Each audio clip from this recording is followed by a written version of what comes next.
GPT-5 n'est plus une rumeur, c'est une réalité. Et son impact dépasse déjà celui de GPT-4. OpenAI a fait un pas de géant. Le modèle n'est pas seulement plus puissant, il est pensé comme une plateforme centrale pour l'économie de l'IA. Pour comprendre, il faut revenir aux 3 grandes nouveautés: mémoire étendue, rapidité de calcul, personnalisation. La première révolution, c'est la mémoire. GPT-4 pouvait traiter quelques dizaines de pages en une seule fois. GPT-5, lui, digère l'équivalent d'une bibliothèque. On parle de plusieurs millions de tokens de contexte, assez pour qu'un chercheur puisse lui fournir l'intégralité d'un projet scientifique ou qu'une entreprise y verse des mois de données internes. Résultat, GPT-5 ne perd plus le fil. Il retient, il contextualise et il répond comme un collaborateur humain qui connaît déjà le dossier. Deuxième avancée, la vitesse. Là où GPT-4 pouvait sembler lent pour des tâches lourdes, GPT-5 est optimisé pour l'usage en temps réel. Imagine une réunion avec des données qui arrivent minute après minute. GPT-5 les intègre, analyse et propose déjà un plan d'action. C'est une IA capable de suivre le rythme du business moderne. Mais ce qui impressionne le plus, c'est la personnalisation. Avec GPT-5, tu ne dialogues plus avec une IA générique. Tu configures ton propre assistant. Mode créatif pour générer des idées, mode expert pour des analyses techniques, mode rapide pour des réponses instantanées. Les entreprises peuvent même entraîner des déclinaisons privées, ajustées à leur langage et à leurs données. On entre dans l'ère de l'intelligence artificielle sur mesure.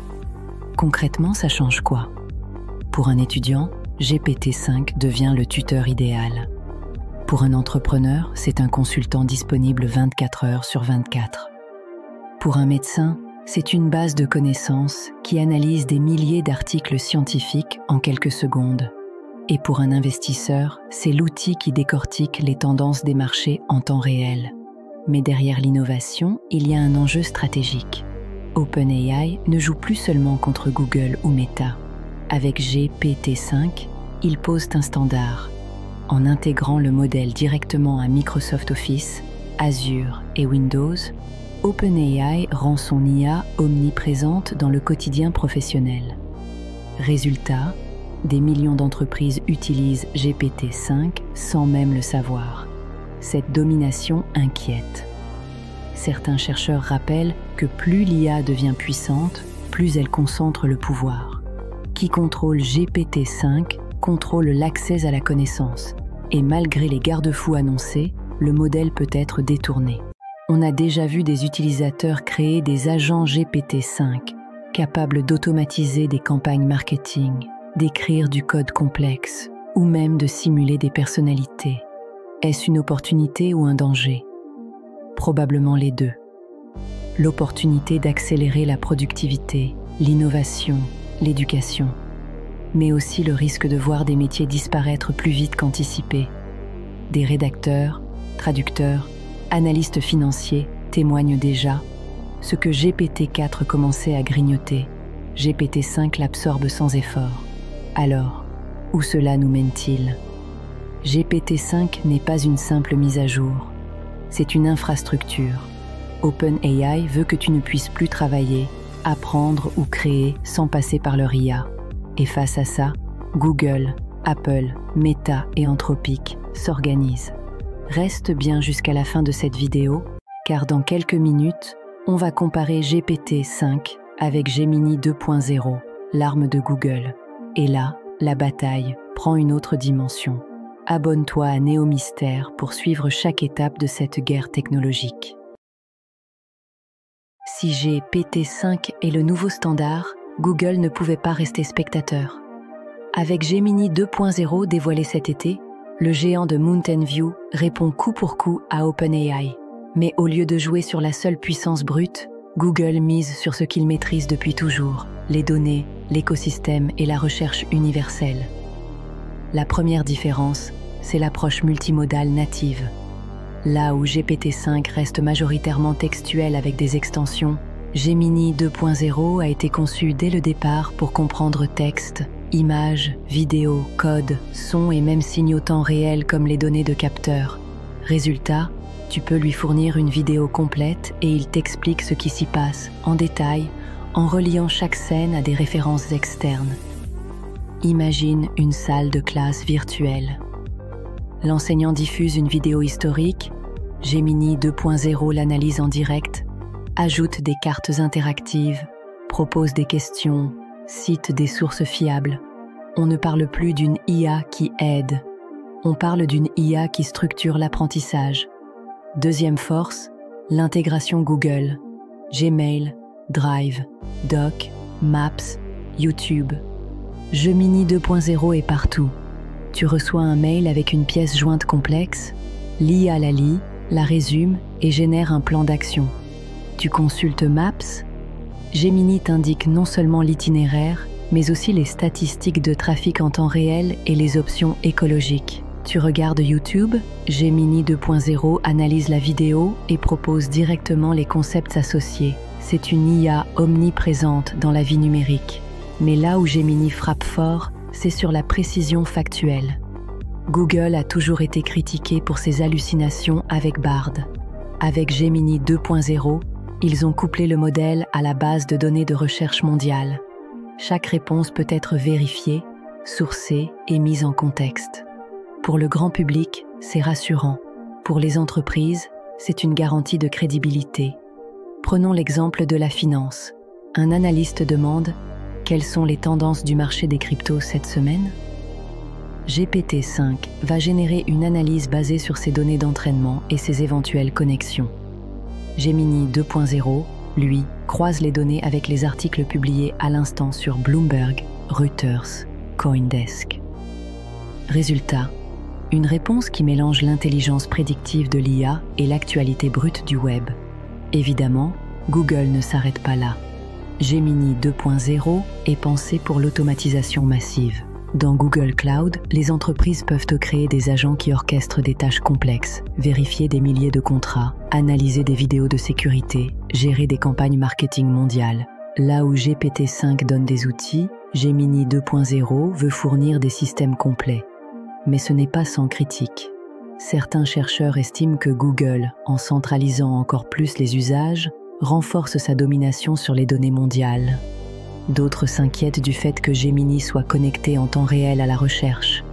Une faille de sécurité, et c'est l'accès à des milliards d'informations sensibles. Malgré tout, l'impact est colossal. Dans les tests comparatifs, Gemini 2.0 surpasse GPT-5 dans la compréhension multimodale et dans la précision des sources. OpenAI garde l'avantage sur la personnalisation et la fluidité de la conversation, mais Google se rattrape par la profondeur de ses connexions. Concrètement, ça signifie quoi pour toi? Si tu utilises déjà Google, Gemini 2.0 sera là, sans que tu aies besoin de t'abonner ou de télécharger quoi que ce soit. C'est le pari de Google, faire de l'IA une infrastructure invisible, et ce n'est que le début. Dans quelques mois, Gemini sera intégré directement à Android. Imagine un smartphone qui comprend ton usage, anticipe tes besoins, ajuste ta consommation d'énergie, organise ton emploi du temps, filtre tes appels. On entre dans une ère où ton téléphone n'est plus un outil, mais un copilote intelligent. Alors, entre GPT-5 et Gemini 2.0, qui gagne? La réponse est claire. Nous assistons à la naissance d'un duopole IA. Deux géants qui fixent les règles du jeu, pendant que Meta, Apple et Anthropic essaient de suivre. Dans le prochain chapitre, on plonge justement dans la stratégie d'Apple, avec Quartz et Apple Intelligence, une IA qui mise sur la discrétion totale. Reste bien avec nous et abonne-toi à Néo Mystère pour découvrir pourquoi Apple pourrait être le vrai maître du jeu.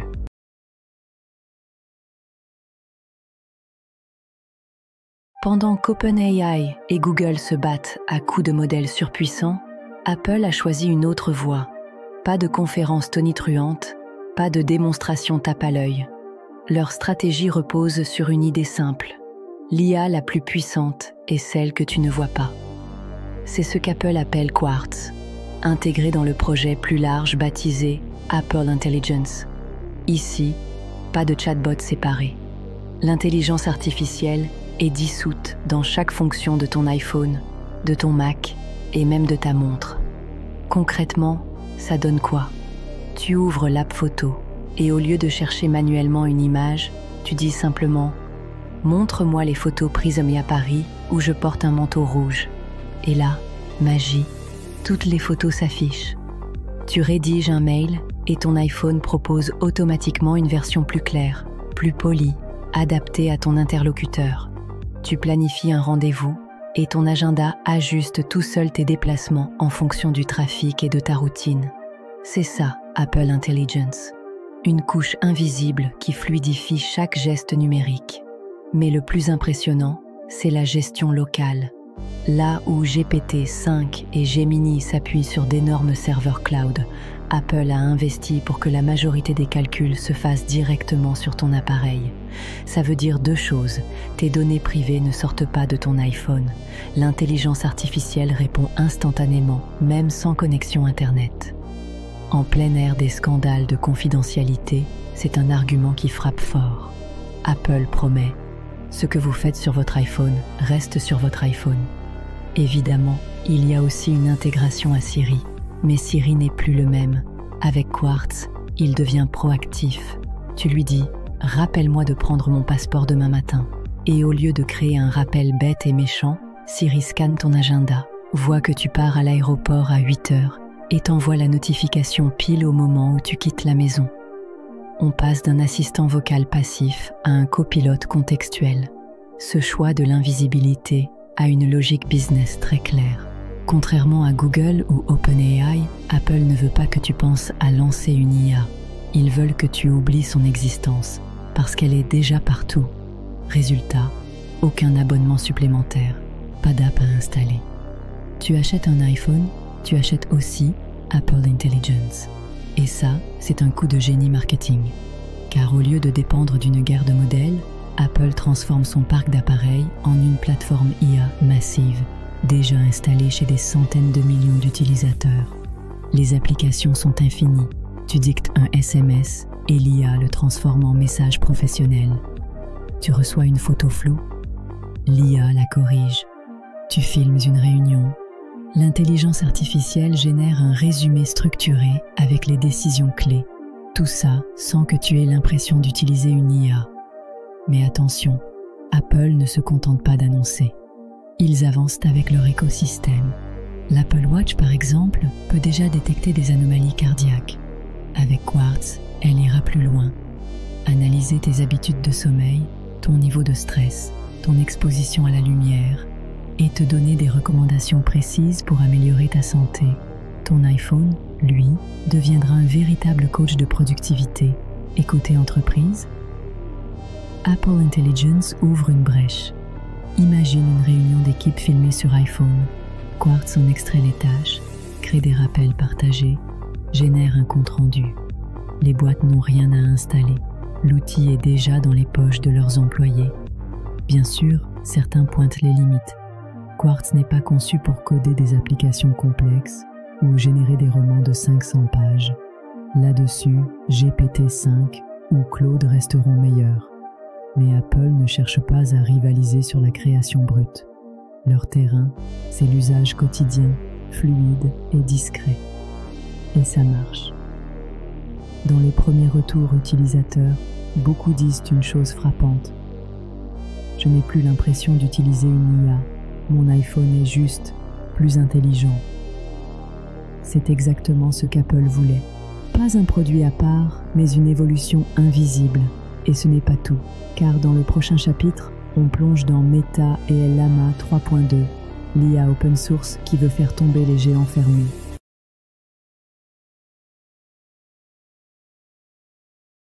Meta revient dans l'arène avec Llama 3.2 et le signal est limpide.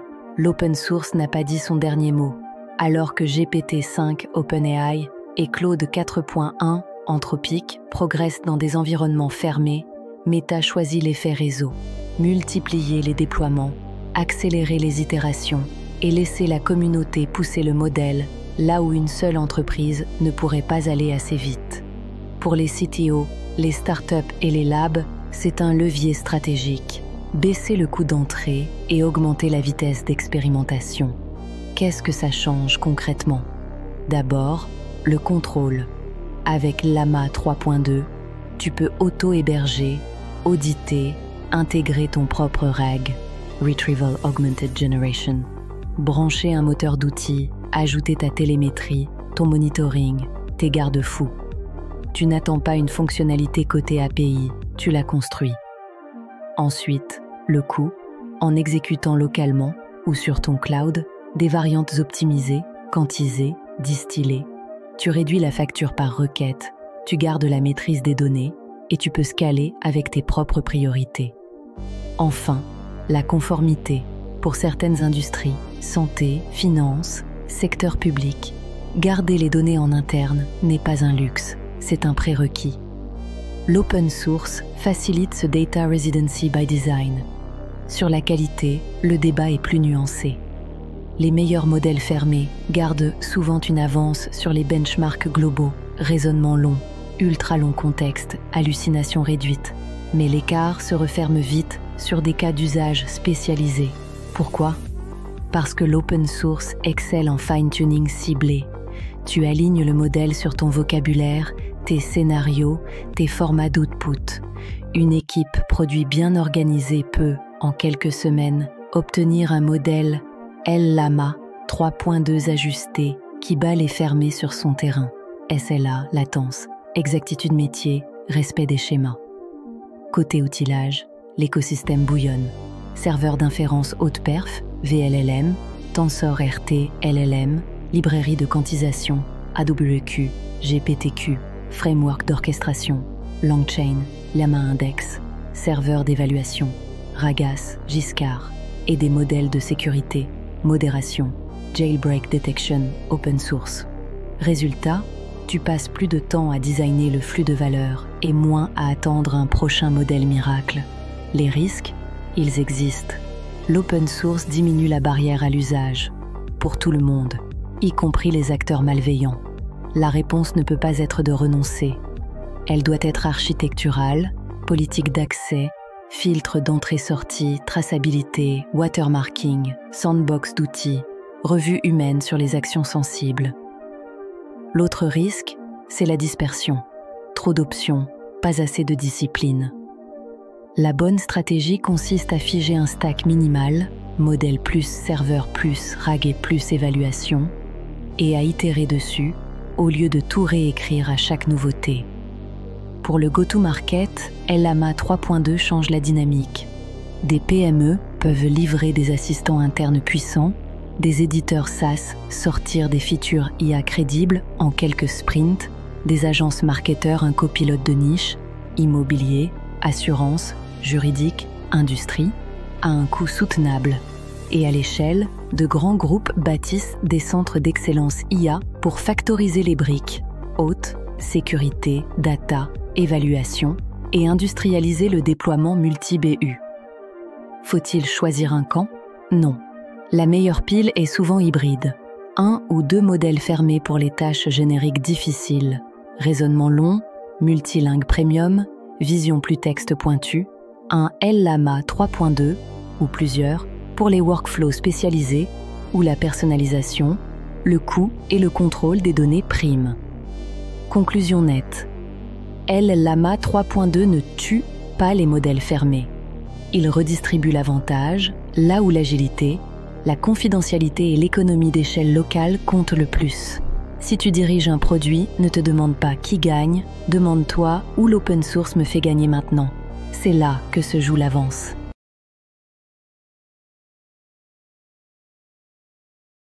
Avec Claude 4.1, Anthropic n'est pas entré dans la course au buzz. Ils ont visé la fiabilité d'entreprise. 2 promesses dominent. La fenêtre de contexte géante, jusqu'à 1 million de tokens, et une forme d'alignement par principe, IA constitutionnelle, qui vise des réponses nuancées, auditées, prévisibles. Pourquoi ce contexte double extra large compte ? Parce qu'il supprime le casse-tête du chunking. Au lieu de découper un corpus en morceaux et d'espérer que l'IA reconstitue la logique, tu peux donner tout le dossier. Contrat, email, annexe, codebase, documentation, procès-verbaux. Claude 4, un garde le fil, traverse les références, repère les incohérences. En due diligence, audit conformité, revue légale, lecture de code legacy ou recherche scientifique, ce n'est pas un plus, c'est un game changer. La deuxième brique, c'est l'éthique opérante. Anthropic ne vend pas un modèle sage par magie, ils exposent une méthode, un corpus de principes qui guide la génération pour réduire biais, dérapages et contenus non conformes. Avec des règles claires et documentées, tu obtiens moins de surprises en production. Ce cadre ne remplace pas ta gouvernance, mais il réduit la variance des comportements du modèle. Et c'est exactement ce que recherchent les DSI et les équipes légales. Sur la pratique, Claude 4,1 brille dans 3 catégories: lecture, raisonnement long, synthèse de dossiers massifs, comparaison article par article, extraction de décisions, refactoring and revue de code, comprendre l'intention d'origine, identifier la dette technique, proposer des plans de migration, rédaction professionnelle, rapports, notes, politiques internes, avec une tenue de langue constante et un tone of voice stable. Face à GPT-5, la comparaison est simple. GPT-5 garde l'avantage en polyvalence, en création, idées, contenu longue forme, prototypage rapide, et en outillage élargi via son écosystème. Claude 4.1 prend l'avantage sur les documents géants et la prévisibilité des réponses lorsqu'un cadre de règles est vital. Dans un environnement régulé, cette différence pèse lourd. Limite à garder en tête, le coût d'un contexte énorme, même si optimisation et résumé hiérarchique atténuent, la latence sur des prompts massifs et la dépendance à un fournisseur unique. La bonne approche est d'orchestrer, router les prompts, petits, modèles rapides, grands, Claude 4.1, journaliser et évaluer systématiquement, précision, sécurité, dérive, isoler les cas sensibles avec revue humaine. Ce que ça signifie pour toi, si ton différenciateur réside dans ta documentation, procédure, normes, historique, code, alors Claude 4.1 transforme un poids mort en avantage compétitif. Tu ne cours plus derrière tes archives, tu capitalises dessus en temps réel. Conclusion nette, GPT-5 définit l'intelligence artificielle qui fait tout très bien. Claude 4.1 définit l'IA qui comprend tout ce que tu lui donnes et reste dans les clous. Pour un comité de direction, c'est exactement le type de complémentarité qui sécurise un déploiement à l'échelle.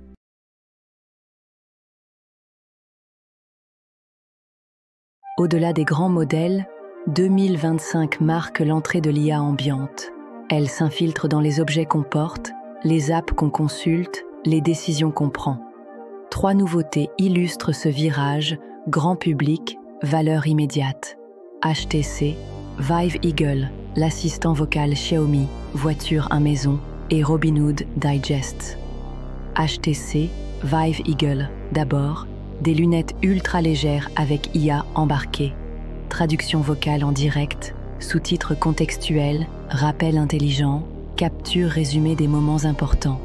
C'est l'assistant qui voit ce que tu vois et te souffle la bonne info au bon moment, sans sortir un smartphone. Pour le voyage, l'événementiel, l'apprentissage, le support terrain, l'impact est clair. Latence quasi nulle, main libre, contexte visuel pris en compte. Xiaomi ensuite, un modèle de voix contextuel unifié, maison, voiture. Le même assistant comprend l'historique de tes commandes, ton trajet, la température du salon, ton agenda. Il enchaîne les actions, baisse la clim dans le SUV, allume les lumières chez toi, préchauffe le four parce qu'il sait que tu rentres dîner. Ce n'est pas juste un OK assistant, c'est un chef d'orchestre du quotidien. L'intelligence artificielle devient transparente. Elle relie des îlots, auto, domotique, calendrier, en une expérience fluide. Enfin, Robinhood Digest, l'IA qui explique la bourse en clair. Le marché bouge, une action plonge. Au lieu de consulter 10 articles, tu obtiens en quelques phrases les raisons principales, consolidées, actu, analystes, data. Pour des millions d'investisseurs particuliers, c'est une montée en compétences immédiate. Signal, bruit. Combiné aux alertes et aux watchlists, L'intelligence artificielle devient un coach financier en temps réel. Pourquoi c'est important? Parce que ces 3 exemples pointent la même direction. L'IA quitte le clavier. Elle passe dans les capteurs, les caméras, les interfaces naturelles, voix, regard et les résumés instantanés. On appelle ça ambiante. Elle est là, partout, sans rituel d'invocation. Tu n'ouvres plus une IA, tu vis avec. Pour les marques et les créateurs, c'est une opportunité massive. Sur les lunettes, on invente de nouveaux formats, tutoriels in situ, visites guidées, live sous-titrés multilingues. Dans la maison voiture, on propose des scènes intelligentes, Pâques, retour du boulot, mode focus, routine week-end. En finance, on passe du tableau de bord passif au conseil actionnable, résumé, plan d'action, exécution. La contrepartie, c'est l'exigence, latence quasi instantanée, sinon on cesse d'utiliser, confidentialité par défaut, edge, on-device quand c'est possible, explicabilité, pourquoi le système propose-t-il cette action, et gestion des erreurs, toujours une sortie de secours manuel. Concrètement, comment en profiter dès maintenant? Cartographier les moments mains occupées dans tes usages, terrain, conduite, boutique, atelier. C'est là que l'intelligence artificielle ambiante crée le plus de valeur. Prototyper un flux voir, comprendre, suggérer, agir. Lunettes, appareil, IA, suggestion discrète, commande. Mesurer, temps gagné, erreurs évitées, satisfaction. Puis industrialiser. Conclusion nette, GPT-5, Gemini, Claude et LLaMA définissent le cerveau. Les lunettes, l'assistant voix unifié et l'IA financière définissent les sens et les réflexes. En 2025, la différence entre un gadget IA et un avantage compétitif tient en 3 mots. Ici, maintenant, utile, c'est la boussole.